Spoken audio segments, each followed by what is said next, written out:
New ইয়র্কে চলছে শারদীয় দুর্গা উৎসব। পূজাকে কেন্দ্র করে গোটা সিটিতেই এখন উৎসবের আমেজ।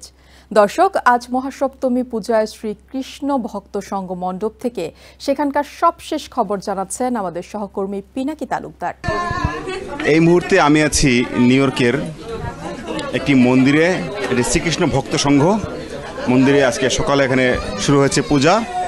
আজকে মহাসপ্তমীর পূজা হচ্ছে। অনেক ভক্তরা এসছেন, এখন তারা এই যে অঞ্জলি দিচ্ছেন।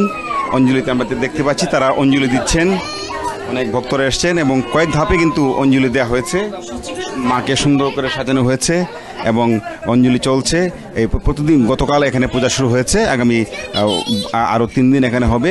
মহা অষ্টমী হবে, মহানবমী হবে, তারপর বিজয়া দশমীর মধ্য দিয়ে এবারের যে শারদীয় দুর্গা উৎসবটা শেষ হবে। এই দুর্গাপূজাকে ঘিরে আমরা দেখি নিউ ইয়র্কে একটি উৎসবের নগরীতে পরিণত হয়। এবছর প্রায় 35টিরও বেশি মন্দিরে এবং মণ্ডপে শারদীয় দুর্গাপূজার আয়োজন করা হয়েছে এবং পূজাগুলোতে জাতি, ধর্ম, বর্ণ নির্বিশেষে সব শ্রেণী পেশার মানুষ এখানে আসেন মাকে শ্রদ্ধা জানাতে। যারা অন্য ধর্মের তারা আসলে আসেন সবার সাথে একটা দেখা সাক্ষাৎ করার জন্য।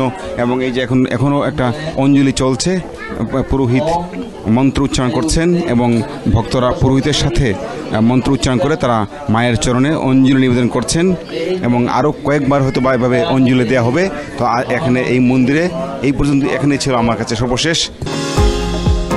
নিউ ইয়র্ক থেকে সম্প্রচারিত TVN 24 টেলিভিশন বিশ্বজুড়ে বাঙালির কণ্ঠস্বর।